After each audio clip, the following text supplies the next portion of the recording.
तो हमें इस हुकूमत पे कायम होने के लिए, इस पे कब्जा करने के लिए हमको अपने महापुरुषों का जीवन जवानी का बलिदान याद करना होगा। और जब हम याद करेंगे तो हमको प्रेरणा मिलेगी, जब हमको प्रेरणा मिलेगी तो हम आंदोलन करेंगे, जब आंदोलन करेंगे तो निश्चित रूप से हम शासक बन जाएंगे इस देश के।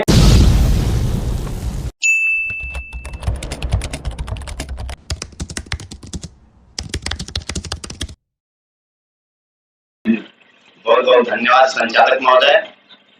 सबसे पहले विश्व को शांति का संदेश देने वाले तथागत गौतम बुद्ध के चरणों में नमन करते हुए और राजर्षि छत्रपति साहू जी महाराज की जन्म जयंती पे उनको नमन करते हुए और आप सभी इस क्षेत्र की जनता को मैं धन्यवाद देता हूं और आप बधाई के पात्र हैं कि अपने महापुरुषों की याद में आज बैठे हुए हैं। लेकिन एक बात सिर्फ कहना है कि ये न पूछो कि किस किस ने धोखे दिए, ये न पूछो कि किस किस ने धोखे दिए, वरना अपनों के चेहरे से नकाब उतरे। उन्होंने ही हमें धोखे दिए।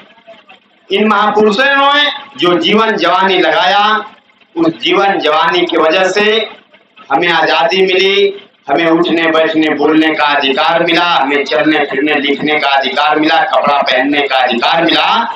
लेकिन आज हम उस अधिकार को बचाने में नाकाम हैं। तो साथियों, सबसे पहले अपने आप से सवाल करना है कि हम जिंदा क्यों हैं। अगर महापुरुष नहीं होते तो भी आप होते, लेकिन महापुरुष नहीं होते तो आज जिस स्थिति में बैठे हैं उस स्थिति में नहीं। तो हमारी जो इस समय दुर्दशा हो रही है, महापुरुषों ने अपनी जीवन जवानी लगा करके हमें गुलामी से बाहर निकाला था, उस गुलामी की बेड़ियों को तोड़ा था। हमें उस गुलामी से निकलने के बाद भी अब ये एहसास नहीं हो रहा है कि हमको इस देश का शासक बनना है। तो हमें इस देश का शासक बनने के लिए इस देश की जाति व्यवस्था को खत्म करना होगा। और जब तक इस देश में जाति व्यवस्था बनी रहेगी, हमारी दुर्दशा इस देश में होती है। हम इस देश के मूल निवासी शासक हैं, हमारा गौरवशाली इतिहास है। एक कहानी है भीमा कोरे गांव की, जहां 500 महारों ने 26,000 ब्राह्मण पेशवाओं को गाजर मूली की तरह काट डाला था। क्यों? क्योंकि जिन्हें आजादी का एहसास होता है वो बहुत बड़ी बड़ी क्रांतियां किया करते हैं।